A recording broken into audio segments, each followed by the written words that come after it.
Oh my, oh my, oh my. Here we go. And if it's Sunday and it's 8 a.m. Central and it's Wayne and Jeff, you know what it is. It's time for Not Your Normal Sunday Show. Services are beginning. Please find a seat and turn into page 17 in your hymnals of blasphemy Woof. as Brother Wayne starts the services. How are you, Wayne?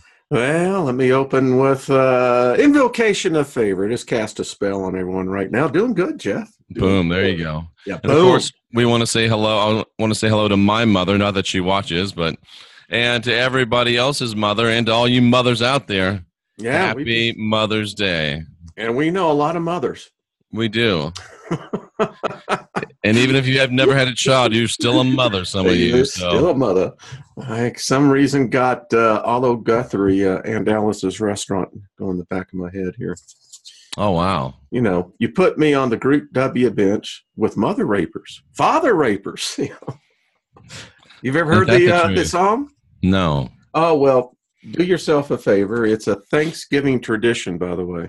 No kidding. At Alice's Restaurant. Oh, yeah. Just around the back, half a mile away from the railroad track. You can get everything you want excepting Alice. Oh, nice. I know it's a classic. Yeah, and they actually made a movie of it. And speaking of mothers, Rocky Stucci, shut up, is in the house. And this is early for Rocky. Well, I have to say, hello, Rocky. Absolutely. Rocky, nice. Early morning and everything. Good to see everyone. Yes. To be frank with you, it's early for me. I've been up for like 45 minutes. Well, I woke you up, I think, maybe. I don't know. It's so early that I got my nighttime glasses on, Wayne. Well, hey, listen. It's all right. As I told you before, it's dark somewhere in the world. It is. And we got some naughty people in this chat room. Oh, well, it's a good day for it. But Wayne, I had a super long day yesterday. I had my concealed carry permit class, and that was topped off with 2 hours in the radio with Robert Stanley and Jay Campbell over at KGRA. Good deal. Good so it was fun. It was fun. A nice talk with those guys. Well, it wasn't nice, but it was very interesting. It wasn't nice. Well, I don't think anybody would call it nice that, heard it.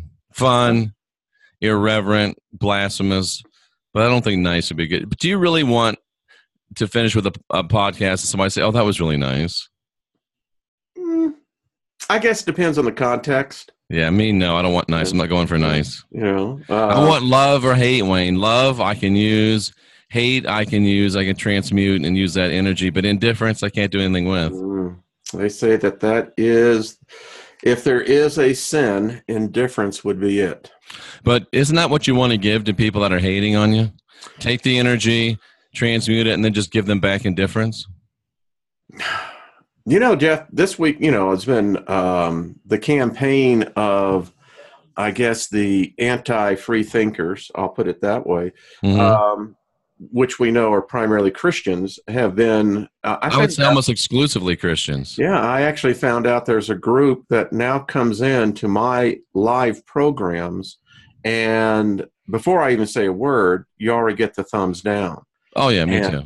And then I'm finding out they're writing to YouTube, flagging our videos. My videos, seems like also our Sunday morning videos.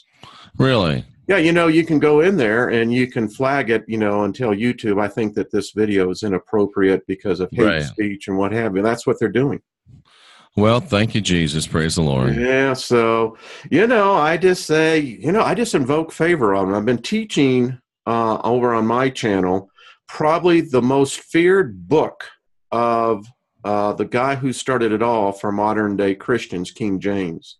And that is Henry Cornelius Agrippa. The king thought him to be the single most offensive heretic magician that if he had the chance, he would have put him to the stake. King James? Oh, yeah. And which most people, I've been reading this book in depth. I've read it before, but I'm really going through it. This by Donald Dyson's. And what's it called, Wayne? The Demonology of King James. And it's his 3 books that King James wrote. He has it in a conversation of 2 men. It's actually his alter ego. And in the discourse of these 3 books, he is telling his friend why witchcraft is and why anyone who even thinks it should be put to death. Goes into extensive. I got some really good pointers here for everyone. Jeff, do you know the man who wrote the Bible that, the authorized King James Bible, never, ever uttered the word Jesus? He never uttered it? Never uttered it. Why not? Well, number 1, it didn't exist. That's true. 2, through his whole writings, he never uses the name other than Christ. This is King James we're talking about. This is King James. Mm-hmm. My question is, why is this man who really did believe in Revelations, I think it's 9, where he comes on a white horse with a white, clean clothes stained in the blood of the saints, he actually thought he was that person. That's interesting. Yeah, the Greek actually says he comes back with a garment covered with spurting, hemorrhaging blood from all the people he's killed. And so the King James, born on June 19th, my birthday, by the way, was a homosexual. I just ordered the book, by the way. You should. I'm telling you, I was up till 12:45 reading it, and I'm about halfway through because I'm teaching on the philosophy of natural magic and the occult by Henry Cornelius Agrippa, the very book that King James banned. Oh, nice. If he could have found him, he would have, of course, he would have killed him. The interesting thing was, too, Agrippa put out his book 1 year before the release and the printing of the second King James Bible. Most people don't know the 1614 version that is not in circulation, which, by the way, does not have the name of Jesus in it. Interesting.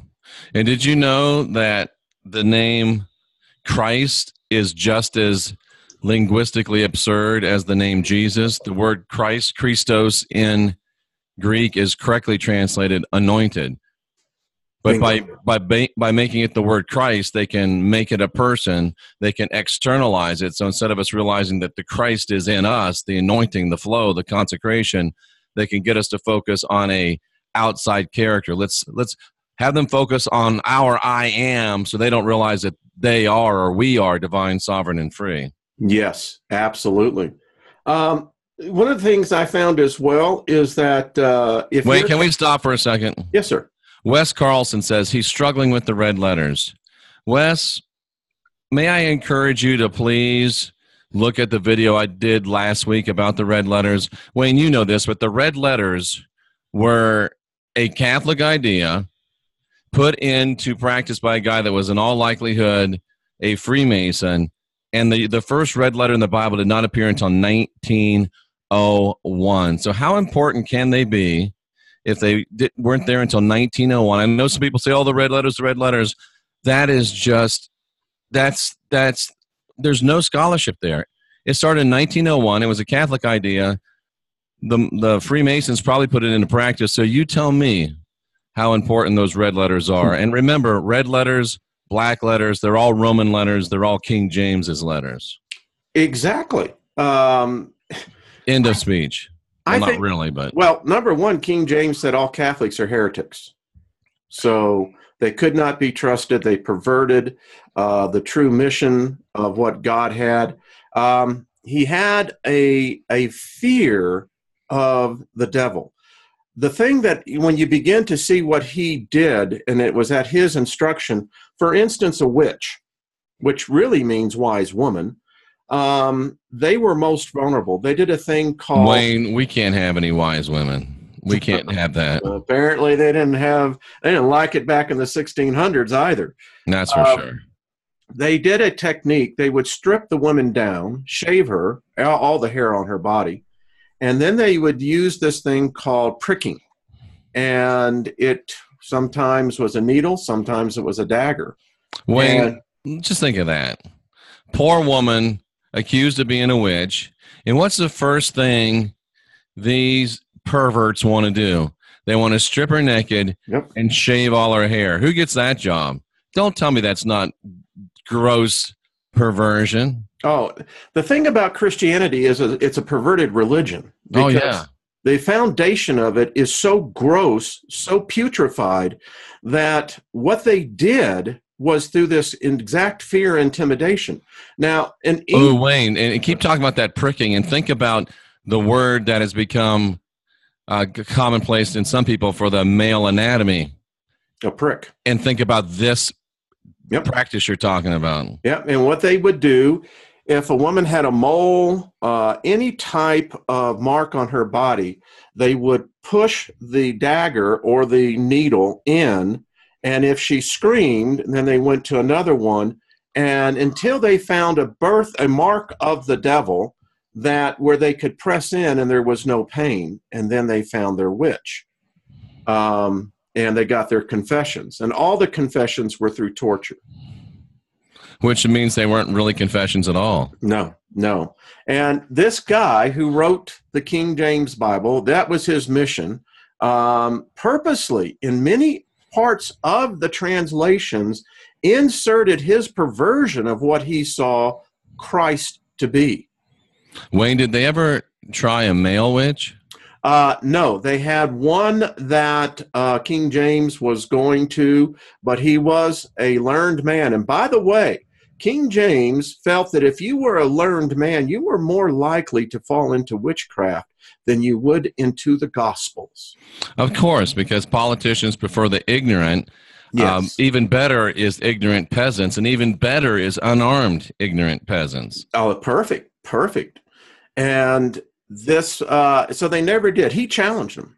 He wanted John Dee, because when Elizabeth died, Elizabeth had kind of the amnesty for those who practiced in the occult. Right. And then when she died, of course, James came in here. Now, he got all this in his head. He was a sick kid, couldn't walk. All his peers said he was a braggart. In other words, he wasn't really a learned man, but he was basically a bullshitter. We would call that in today's terminology. Right. But he thought very highly of himself. Spoiled little rich kid. Yeah, basically, yeah. They said that he was kidnapped by one of the clans in Scotland for a year. He was shaving already, and they said he squealed like a baby boy. In fact, his captors wrote of him, they said they called him a weasel. All he did was cry and sniffle. This was no king, as they wrote. Wow, and this is the guy that is solely responsible for what you say today is the illimitable, 100% spirit-breathed word of God to man. Oh, and boy, did he make... Thank you, Two Trees. He absolutely fixated on that. He felt that he was bringing the Logos to the world.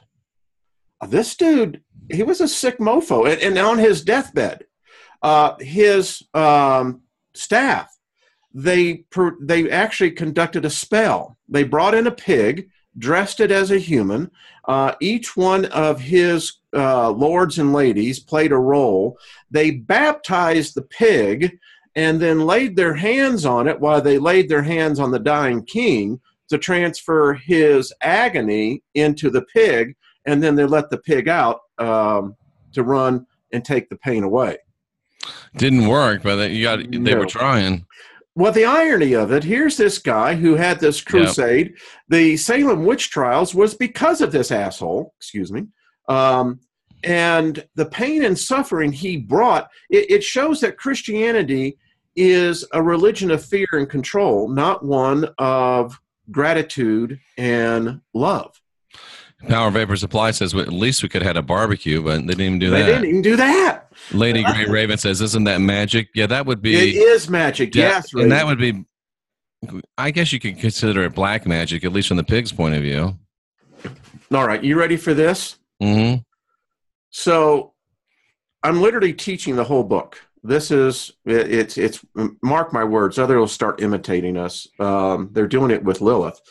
So I'm going to read the whole book, The Philosophy of Natural Magic and the Occult. And what you begin to find out very clearly is that Henry Agrippa believed in God as much as any God-fearing person was. They believed that they just practice a magic that is, in fact, the true magic and not the magic of the Hebrews, which they said was a bloodletting magic. And it was, and it is. Mm-hmm. Yeah. I mean, we talked about the dedication of the temple with Solomon. What was it? For 8 days, they slaughtered bulls and goats and birds of which no number could be counted, and the blood flowed from the temple continuously. Praise the Lord. I mean, and then they're burning all of this? And Wayne, that's exactly what they're doing, especially think of these big churches with these big altar calls. That's what they're doing every Sunday. They're sacrificing. There's blood, energetic blood running down, just like there's energetic blood running down from all that slaughtering. And even though this is, his personal choice, I don't know how people feel about this, King James was as queer as a $3 bill. Yeah. His peers, they know. There were 3 that they suspected, but 1 that they knew. Yeah. Well, Wayne, if you have one homosexual encounter, does that make you gay for life? I don't know. Jeff, explain to me how the first 10 popes, 7 of them were homosexuals. Only 7? Well, maybe the other 3, but it certainly lends you to think that maybe God is gay. Ooh. Robert Stanley made a great point last night when we were on his show in KGA. Check KRGA, KGRA. Great program. He made the statement that, and we've always thought, Wayne, in terms of there being 2 gods in the Bible, the real God, and then the guy that calls himself Yahweh, the loving God, hateful God. And Robert said, what if it's really one God, but he has multiple personality disorder? No, he was seriously. I mean, no, do I these agree. beings that live a long time like this, do they end up going crazy? Well, I mean, number one, if you take, and I have to make a distinguish here, Judaism is not the original belief of the Jews. In fact, the Jews were never around when the Hebrews were here. But the Hebrews, didn't their God have 72 names? He did. The 72 effable names. Yes. And effable. Isn't that interesting? Effable. Effable. Yes. And there were 72 demons of Solomon. So let's see. Huh. I always remembered the El Shaddai. That El Shaddai means the multi-breasted one. And giving you the impression that there's a male with multiple tits. That seems a little bit Baphometish to me. Uh-oh. That can't happen. Ooh, how about that? Here's an know. interesting point. Sexual attraction towards the same sex makes you gay, not an encounter. I would say, just from my 2 cents, I would say that a gay person is a person that could fall in love with the same sex, not necessarily someone that would want to have sex with the same sex. Yeah, there's man whores out there. There's man whores out there. Yeah, and there's might even be girl whores out there. Yeah, I mean, we're talking liberated individuals, so called. We can be adults here, right? So when I say that they're sucking on the teat of Christianity, then they might really be. And in fact, the Catholic Church has often portrayed Christ as having breasts. Yeah. Woo! Oh boy. What cup do you think? What cup do you think, Wayne? I'd definitely probably go with a D cup. Yeah, I think so. If you're gonna put tits on Jesus, it might as well be big ones, right? I mean, there might as well. I mean, well, maybe this has been the answer for all mankind. Now we know that men get breasts, so we're going to be content for eternity. Oh, we'll never go out, and he will play with them forever. Rocky, don't do it. I'm just saying, Rocky, don't do it. What's he up to? No, you don't want to know. All right. You don't want to know. But Wayne, even as we speak, remember when you said the other day I mentioned the hot cup of shut up, and yeah, you're like, hey, about that. Well, guess what, Wayne? Even as we speak, the responsibly sourced beans have been ordered. My son is in the process of hand roasting the beans, and it's just mere days before we've got hot cup of shut up available. It's going to be a success, I'm telling you. And we're going to hopefully roll it out when Rocky Stucci and I have been fortunate enough to have our show, Shut Up and Listen, nationally syndicated. So we'll roll it out in conjunction with that. I think it's going to be a hit. And Wayne is partly responsible for that. And Wayne gave me the encouragement, the little goose, if you will. Get on up here. You can do it. You can do it. All right. So, Jeff, question. We're talking, in essence, about heretics, which you and I have been branded. Oh, yeah. Hell, we got hate clubs on us. I mean, I just, all right. I literally had my first credible death threat. I'm coming after you, and idiot went after somebody else. So, yeah. Yeah. I often wonder these people, and even their religion, when they say they're going to go to fight for their God, I can't help but just come back and say, is your God that weak that they have to get something like you? Of course. I mean, come on. If that's your God, that's the best it can do is you? Yeah. You ain't got no God. So, let's talk about creation. New band name, Triple D Jesus. Oh, you heard it here first, folks, but that is a good one. So let me ask you, Jeff, do you believe that man was created like that, or do you think that man's creative entry was prolonged, a much more drawn out? Well, Wayne, I go back and forth on that, and I don't mean to be what did I get called? A contrarian. I am a contrarian. You're either a contrarian or a conformist. So the problem is not really with me; it's with thee. But anyway, I thought it was I.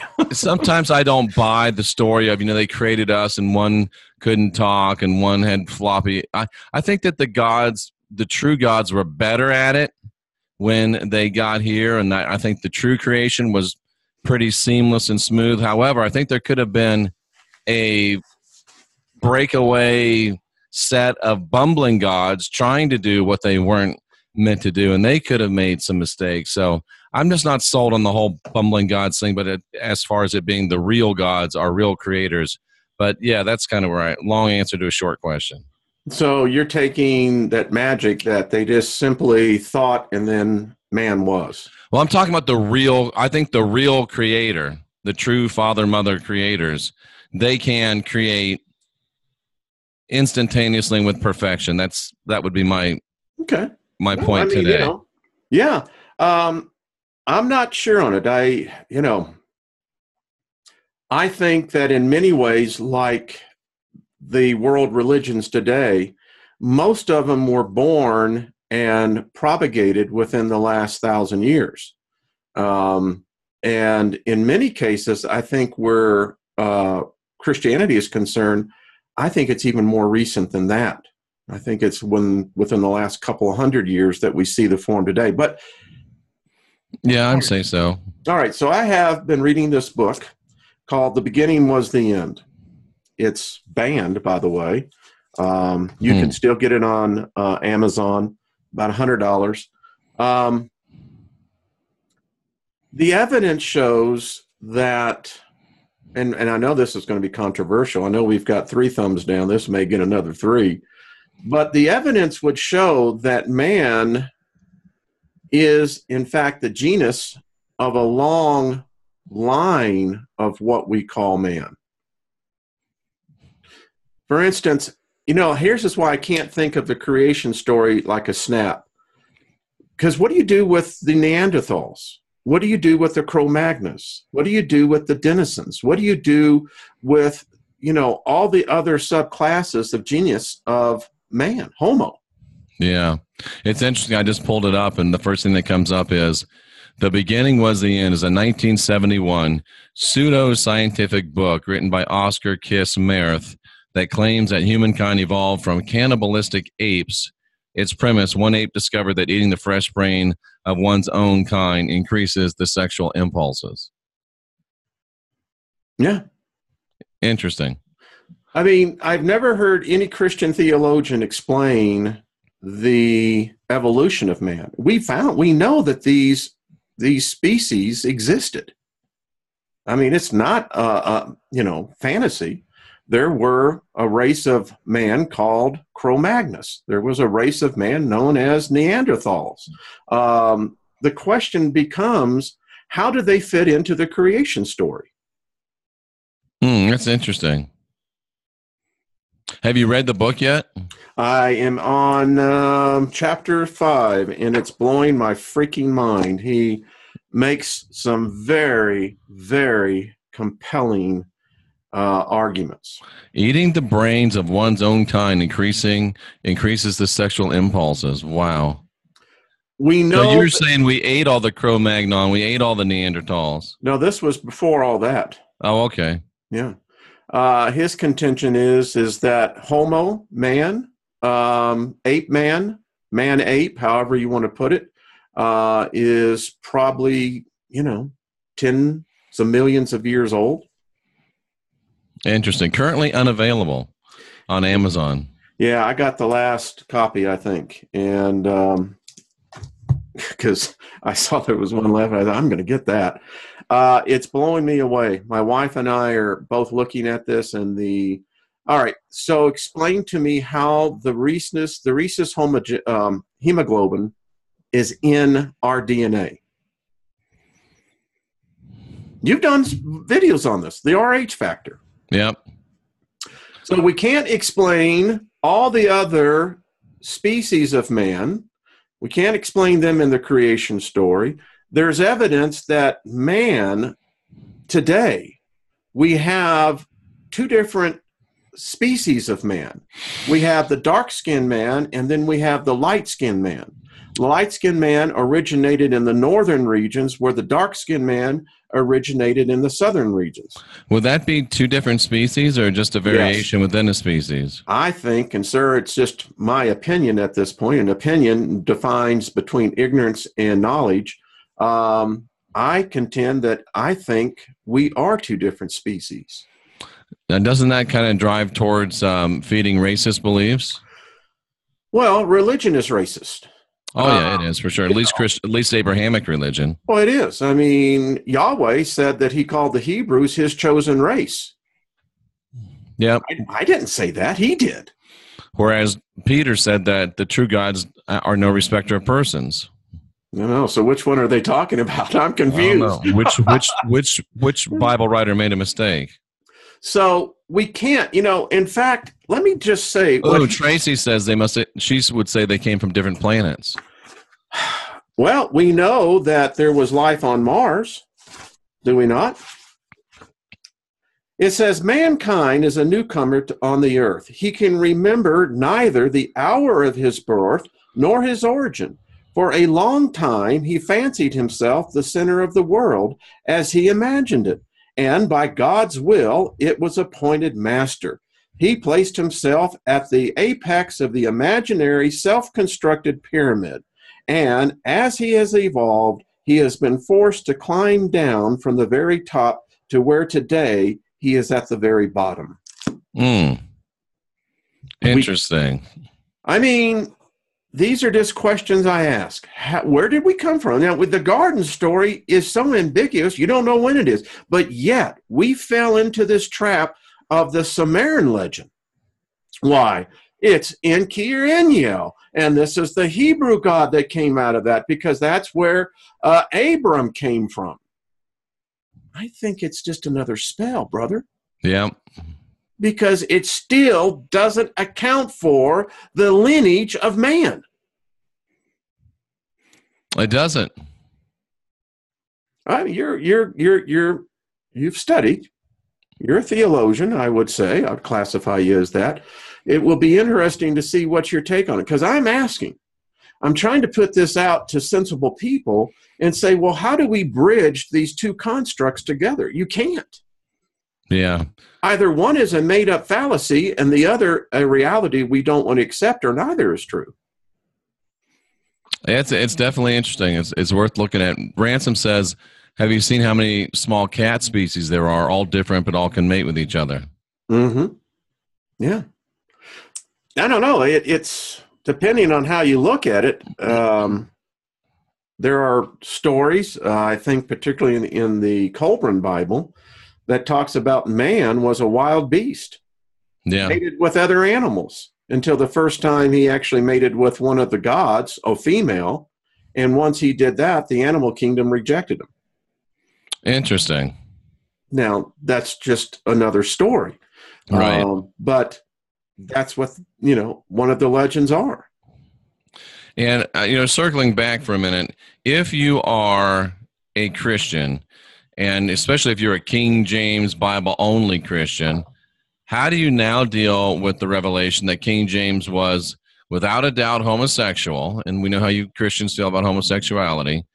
And how do you deal with the fact that he was doing magic rituals on his deathbed? And we know how you feel about magic. I guess my question is, how big of hypocrites are you going to continue to be, and for how long? Yeah. Did you hear what the Pope said this week? In light of all the pedophilia and everything else, now there's a story coming out that's going to break for the Vatican on the sexual trafficking of nuns. How many nuns were put to death in the 14th, 15th, 16th century because they were raped by either the monks or the priests. And it was said when a nun became pregnant, the way they explained it away, Wayne, was that, she's had contact with, I don't know if it's incubus or succubus, the male one. She had contact with them, so we have to kill her because she's been seated with a demon. Yes, she was seated with a demon, all right, but it was a flesh demon. Yeah, many of them called a priest, put to death because they were. So, how does this, in any way, make you want to feel real warm and fuzzy about this? Cliff Desmond says Jesus was not being a smartass when he said they're of their father, the devil. He was telling a straight up story. Yeah. They talk about Satan, and I tell people all the time, Satan doesn't exist. Nope. But anyway, let me finish the thought with what the Pope said. So on the future sexual abuses, instead of going to the law enforcement authorities of the country, no, you circumvent them and you take it to Vatican City. Because Vatican City is a sovereign nation. Oh, that's right. I forgot about that, huh? Mm-hmm. Hate when that happens. Why do they call them all to the Vatican? Because they're going to sit and talk to the Pope? No, because they're in a sovereign nation and now the laws of the world don't apply. You said something earlier, and I want to maybe focus on this, is that the Abrahamic religions, would you, sir, not say that they constitute as one? Islam is no different than Judaism. It is no different than Christianity. Then Christianity is different from Islam. That, and I know that'll get us some thumbs down, but they're all the same matriarch. The patriarch is Abram, right? Yep. Well, wouldn't that constitute a world religion? Oh, that's good, because there's no doubt that Yahweh of the Jews, Allah of the Islams, and our Lord of Christianity is all the same dude. Has to be. And they're all the same names, all the same players. It's like the whole Republican Democrat false paradigm. They're all three the same, and it's just another divide and conquer tactic. And you have to be very, very unsophisticated not to see it. Well, dear friend, there may be a few in that camp. Oh, they are, and they don't want to know. They don't want to know. They do not. They don't have the guts to admit it. Oh, my. When you said that, I just saw this corral just expanding. It's like, not us. I don't know what you're talking about. And do you know that the word sheep in the Bible, the first definition for the word sheep is one that is easily led? Ooh. In the Greek. I'm not making it up. My sheep know my voice. That's right. And they will follow. That verse says, those that are easily led hear my voice and will follow me wherever I lead them. Uh-oh. That sounds like a pimp.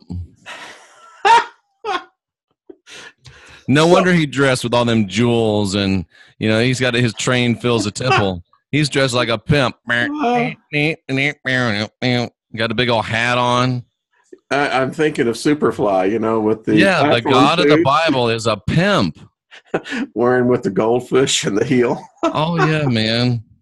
He's got his staff with him. Oh, Coming back on a big old. Is he coming back in a big old pink Cadillac, or is it really a white horse? I don't know.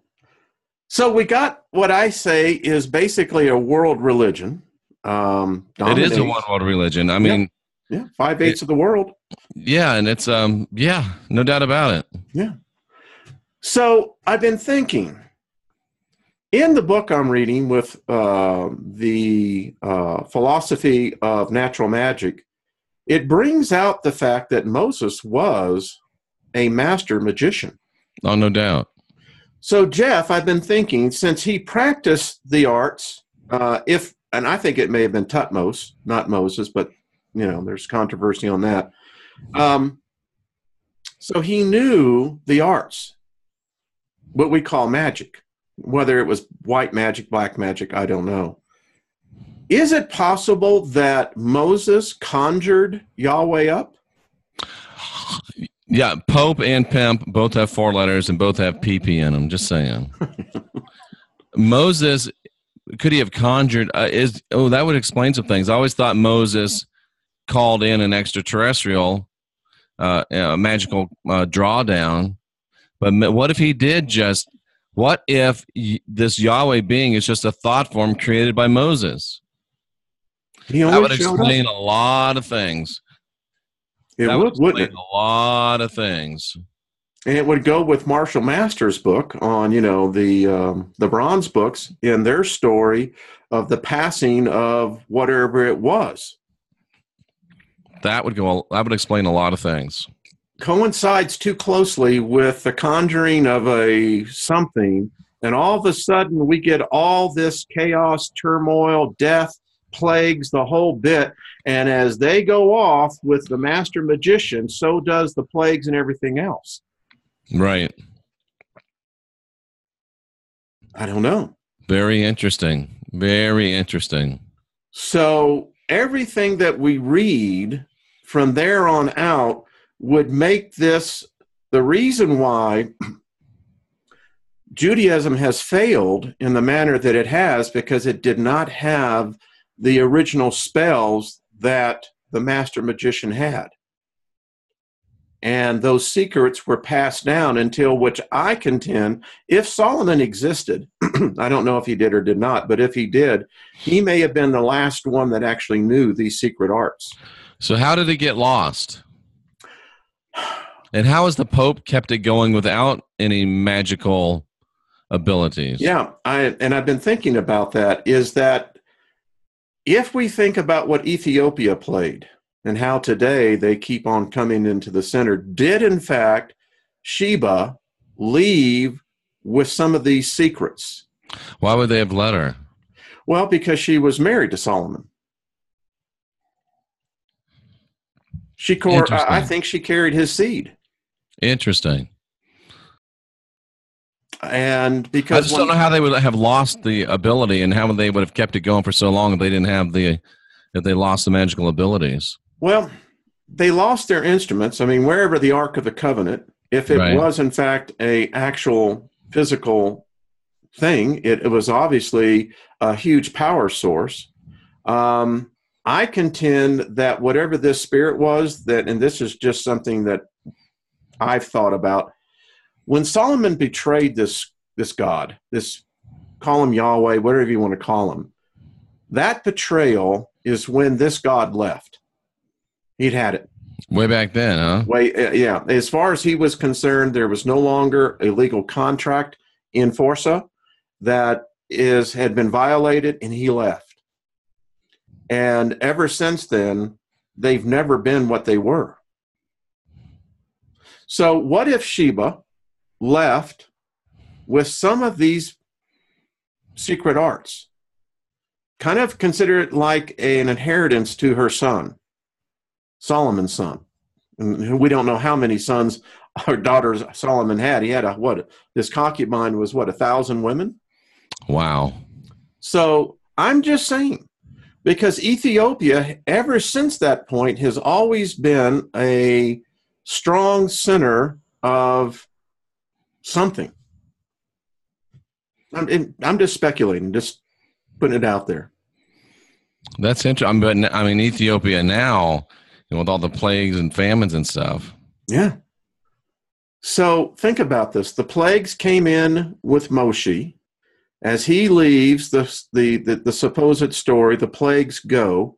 Wherever this God or its name always goes, there's plagues that follow. Interesting. I was thinking the same thing, Warrior Queen. What do you do with 1,000 women? I don't know. I mean, I don't know how long he lived, but let's just say he lived to a good ripe age of 60. I don't know, maybe a little bit longer. But how do you handle that? I mean, that's less than once a year if you visit each one of them once. Well, let's see. You could do 365 within a year, yeah. But boy, there's a lot of changes that can take place by the time you circle the cycle back through. I mean, and then he made Shira poles. These were erected temples to other gods. Yeah. How about that? Who were these other gods? Apparently, it was just not just one. It wasn't Baal. It wasn't Moloch. I mean, there apparently were quite a few. And the smartest guy in the world, supposedly, was making temples to other gods. Maybe he was smart. He realized, this God that we got, he's a loser. Now, you see, Jeff, that's why I like doing this show, because that's the counterintuitive thought that I came up with is like, well, now, wait a minute. You're right. The dude was the smartest dude around. And he ain't sticking with the one that supposedly gave him this power? That's why he was the smartest guy. He was able to think outside the box. Like, whoa, I know this guy gave me this power, but I'm watching him, and he's not that good. He's not that proficient. No. We need to find some other contractors. This guy's not getting the job done. Something's up. And it's all wrapped around us. I mean, I'm like you. We read. There's a lot of people that read. And did some of the demons that built the temple tell him, hey, look, bro, this might not be the guy you want to go with? I don't know. It gets into the question, do demons exist? Yeah. I keep on going in the paradigm. I'm reading all this magic, right? This ancient old magic. And I'm seeing the warnings and everything else. But, Jeff, you know what I'm coming to? This is what I awoke at 4 o'clock this morning thinking this. I don't want to perform any magic. I mean, why do I want a spirit, a demon, to be beholden to me? Because eventually the check comes due where I'm going to have to be beholden to it. Oh, it's definitely quid pro quo, Clarice. Yes, it is. So, unless you do your own magic, then that's a different story. Yeah, I mean, I define my own magic as doing an inside job. Absolutely. But demons. So I'm thinking this morning on this whole paradigm. Demons, angels, white magic, black magic, all the gods are into, either evil or good. And because that's what happens in the spirit realm. And I'm thinking to myself, this is insanity. I thought that we lived in an infinite universe. Then why the hell is it in this so small circle? Everything is either God or evil. Choose you this day who you will serve. Remember that? Yeah, it's like the paradigm between religion and politics is staggeringly similar. I mean, politics tells us you get to choose between these two, Republican or Democrat, two wings on the same bird. And religion tells you get to choose between these two, good and bad, and we run them both. Yeah, exactly. So the Satan of the Bible is just as big a creation as the God of the Bible. And they work together. It's a scam. It's a scam. They're running a scam. It's a protection racket. That's exactly it. Yep. I mean, this is the mafia on steroids. It is. I mean, the whole heaven hell concept, it's an inside job, folks. There's no doubt about it. Yeah. If Lucifer exists, I don't know if he does or not. I'm just saying, well, it means he's a 50-50 partner with Yahweh. So, Wayne, how come people can figure out that 9/11 was an inside job and they can't figure out the blatantly obvious absurdities of Christianity? Because they're afraid of dying. They're afraid of the accountability of what they're going to face on the other side. Christianity gives you the free ticket. Well, I don't have to worry about it. I'm going to go to heaven. Everything's going to be taken care of for me. I don't have to worry about, all the rest of those bastards who didn't make it. Too bad for them, But for me, I'm going to heaven, and that's where I'm going to be. I'm going to be with the... That's insane, folks. So they just stop thinking. They do. I don't need to go any further. That's why... And I remember my comments with smart Christian people. Oh, well, that's above my pay grade, or God moves in mysterious ways, and I'm putting that on the shelf. You wouldn't do that if it was a business deal. You wouldn't do that if you found some irregularities in one of your business dealings. You would treat it much more differently. Yeah. Well, they don't want to have to think about it. I keep on saying, if you don't figure it out here, what makes you think that when you die that you're suddenly going to get all the knowledge of the universe? People want to outsource their responsibility. Ooh, that's a good term. Yep. Exactly. I like that. They outsource it. Don't let me be personally accountable for it. I'd rather. This is a good question by Ransom. Christians say they hate the government censorship, but yet the Bible says, honor those that God places in authority over you. I believe that's in Romans 4, isn't it? It is. That's Paul the Roman, saying they don't bear the sword in vain. If you do right, you're not going to be punished. But if you get punished, it's because you're an evildoer. Yeah, I think it's Romans 8, and that's exactly what he said. He said, well, if you got something to fear, then wait a minute. Today we live in a society, a government that has become so impressive that it's nuts. I mean, it sounds like the argument of, well, why do you care if the NSA wants to see everything if you're not doing anything wrong? Because you know what? I don't screw their wife, and I don't want them screwing mine.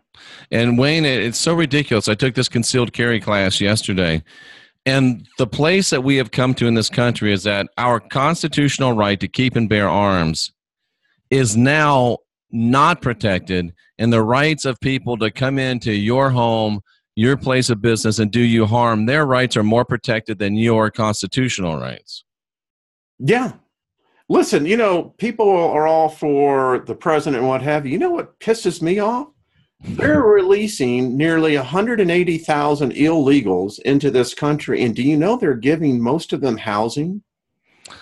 That's just... We can't, I can go right here in Denver and show you thousands of people that don't have. What the hell is wrong with our government?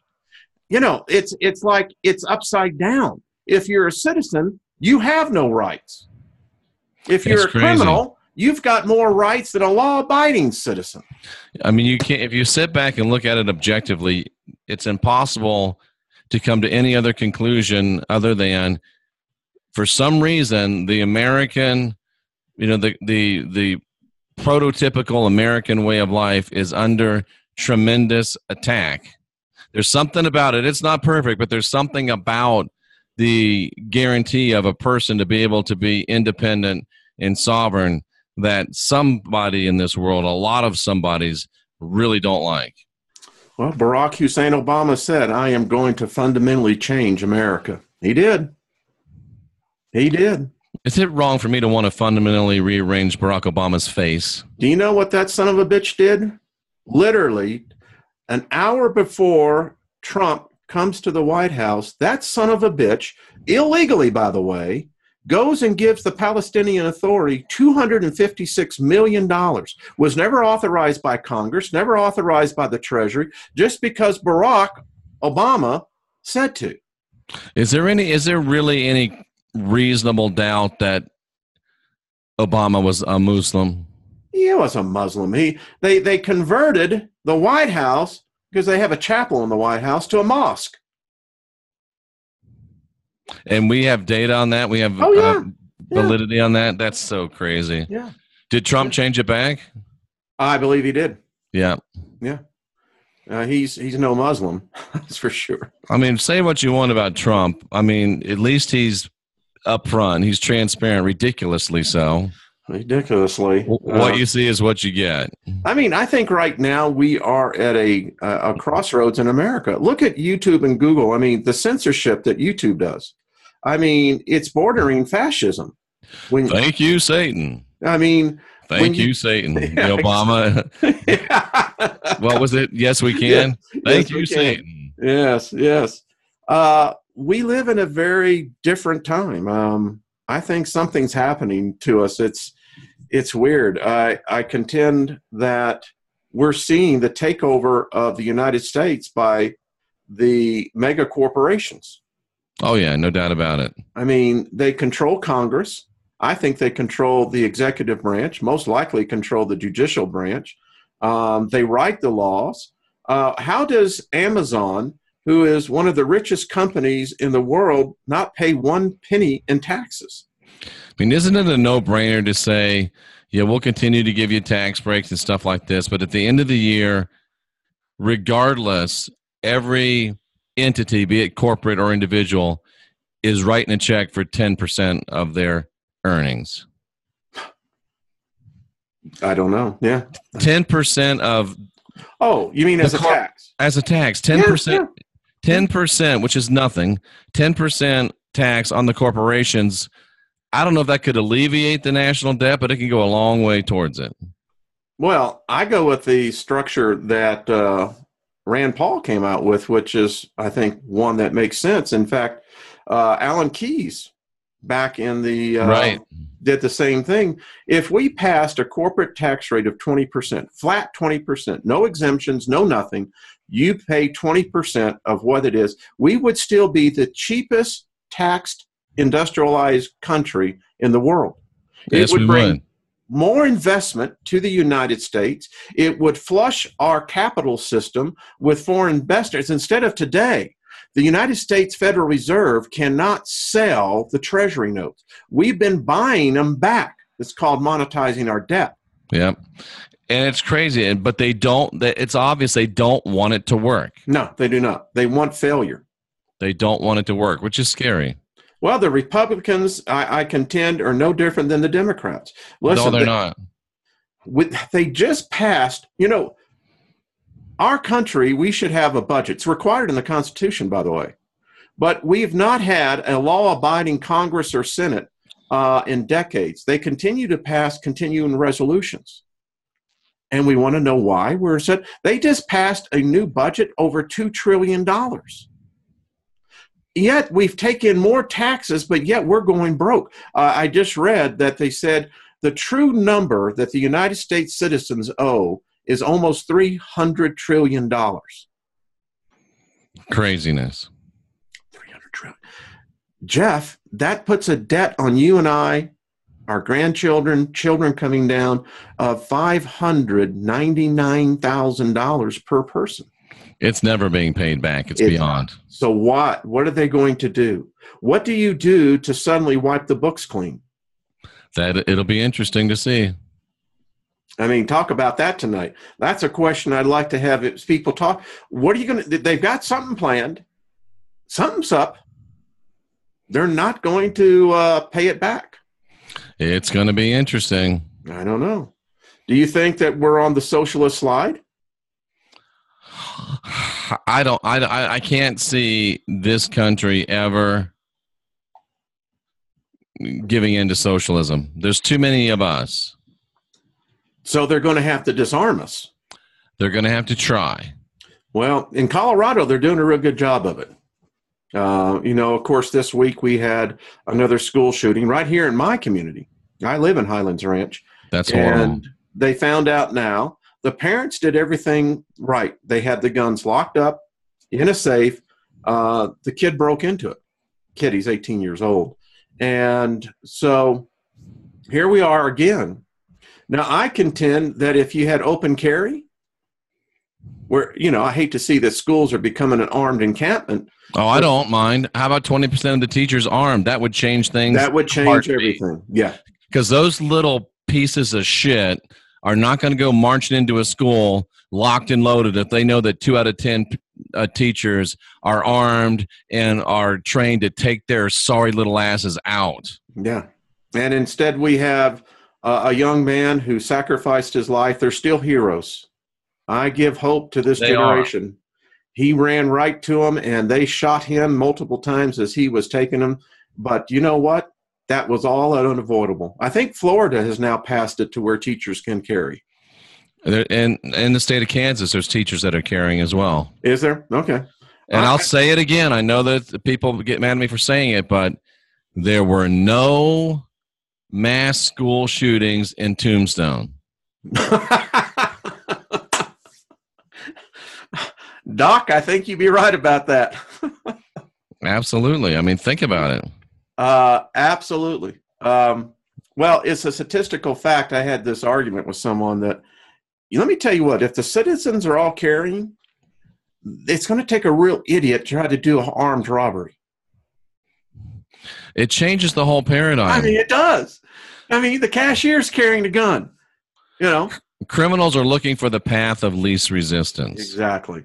And if you want to go, I mean, the sad thing is if 20% of the teachers are armed and, you know, these pieces of human filth decide, oh, well, we can't shoot up the school anymore because there's too many guns there. We'll go to the mall.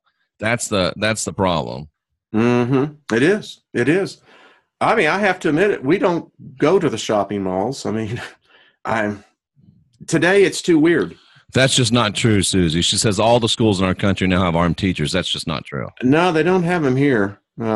Wish they did. I'll tell you, it would be a different situation. They didn't have a safety officer at this school, and because most schools here in Colorado do have a safety officer, but many districts can't afford it. But I don't know. And it was interesting in the concealed carry class yesterday that nobody knew who I was, but there's a guy, the guy who was teaching it said that he goes to this church that has like 1,000 people and there's 2 services, and they've got a, posted no, gun-free zone. He's thinking there's one guy in there that's got a gun that's very hard to be accurate with, and he's a member at that range, so the guy that owns it knows he can't shoot. And yet here it is, thousands of people, 2,000 people every Sunday with no security. It's the dumbest thing ever. Well, when I did go to church, I did carry, and the pastor knew it. I was part of the security staff. Yep. And I pity the fool who come and try to do something like that. Absolutely. I mean, we're right there with you. I tell everyone you should own a gun. The reason why the Japanese never attacked the mainland. Own more than one. They said, those Americans, there's a gun behind every blade of grass. Yeah, right. And people, pardon me, people don't want to realize, they don't want to remember that the reason for the Second Amendment is so that the government would always fear the populace. Jefferson said those words. See, I have my copy right here. Yes. When we want the government, the idea is that the government should always fear the populace. They should fear us, and that's the problem. Congress doesn't fear the citizenry. The citizenry of the United States, for the most part, are morons. That's true. They don't know the Constitution. They don't know the Bill of Rights. They couldn't no more quote it to you than a man in the moon. Most of them have never even seen it. Yep. So is it still on display in D.C.? Yeah. Okay. Yeah. Well, at least they haven't taken that out yet. Yeah, not yet. We're going to replace it with Jurassic Park. That's something more relevant. Pokemon. Wouldn't that be something? Well, that'd be a video game. That's about where it's going to. I contend that how does YouTube violate our Fourth Amendment? How do they violate the First Amendment? How do they violate our right to free speech? Well, Wayne, I have a slightly different take on that one than you do, but I mean, I'm we don't have to be on YouTube. We are allowed to go and put our stuff up, but if YouTube doesn't like what we put up, it's their platform. In my opinion, they have a right to say, we don't want you to say that here. Go ahead and start your own direct stream from your website or something. But it is still very troubling when they're picking and choosing. I mean, when some of the content on YouTube is ridiculous, and yet I don't like the censorship, but I don't get all mad and scream and yell at YouTube because I don't let people say whatever they want to on my site either. So we can just say that free speech is more of I don't know, an illusion, a perception? No. Let's just take this channel here, for example. Let's say Mandy Armstrong wanted to start posting, oh, I've got a great new video up here about this over on my channel. Come to my channel and watch it. Or Wayne is stupid and his shirt is ugly and it isn't a good day and just wanted to be contrarian. I would not allow her to say that on my channel. Okay. But she has a channel, else she couldn't be in the chat room. So she's completely free in her First Amendment rights to go to her channel and say whatever she wants, and I'll support her for that. She's just not free to say it on my channel, and I don't believe that is censorship. That's just, this is my channel. You can't say that here. Go to your channel, and I'll back your right to say it on your channel. But you can't say what you really feel either on your channel. I pretty much still can, because I'm not really into anything that YouTube is against. I don't think right now, but yeah, that is. But again, Wayne, let's take it up one step. YouTube has this platform. Mm-hmm. Jeff, you're completely able to go and start your own platform and say anything you want. If you're going to use our platform, we ask you to stay within these parameters. Personally, I don't have a problem with that, Wayne. Well, if the deck of cards was a legitimate card, because here's the thing. When you have Google that dominates right, basically the digital world, yeah, you can go start your own channel, but the idea is that it's going to be you and just your voice. Right, and it'll be me posting posters on trees in the middle of the forest that no one's ever going to see. But regardless of how controversial we are, YouTube still make money. They're still monetizing it in some direction. Right. Well, it's one of those things I guess we'll have to live with. Yeah, I mean, do I wish they wouldn't censor us? Sure, I do. But am I willing to walk away from it at this point? No. I'm willing to, I guess, play the game for the right to get out as much information as I can on their platform. I'm willing to follow their rules to get my information out on their platform, at least currently. Okay. Well, that's fair enough. I mean, I think. But I get you. I feel you. Yeah. Listen, they can go move their corporation to China or to Russia, and then I would agree with you on that. But it was the United States tax laws. It was the citizens of California that allowed Google to have its start. The same thing when they bought YouTube. And they've altered YouTube. YouTube was at the beginning was a free speech platform. Yeah, there is no more. There's no more free access TV cable. I remember the day when I was living in Georgia just for a short time, and there was a candidate that came on for governor, horribly racist, using all sorts of derogatory terms for black folks, and they were not allowed to censor his free speech. And this was back in the 80s. So I mean, there's on cable access. So there should still be a place where it doesn't matter what you think or what you want to say or how you want to say it. There should be, and it should be media. A citizen should be able to get on a media somewhere at no cost to them and say what they want to say. All of us. From the black Hebrew nationalists to the jihadis to the people like you and me. Yeah, I agree. It was part of the law that these cable companies, but now you've got the mega corporation, Comcast, and Comcast is basically giving the finger to, the customer, and they don't have public access anymore. So when did we become such little snowflakes that we can't allow people to voice opinions that we don't agree with? I don't know. That's how you learn, number one. And number two, the best way to let some idiot show he's an idiot or some idiot show she's an idiot is to give her a platform and let her talk for an hour. Excuse me. I can think of a few politicians that I could fill in that blank with. Yeah, it's crazy. I mean, why are we afraid of opinions? When did opinions become as dangerous as bullets in this country? I don't know. I just want to know where the love is. Let these dummies, and it's way before Obama. I mean, I'm not for Obama, but it was way before Obama that this happened. Well, it was. And, let me just say with on YouTube is that they're so ambiguous in their terms. I mean, I did a video for diabetes. I used the American Diabetes Association's infograph. YouTube banned it. Mm-hmm. I'm teaching on magic. They banned that.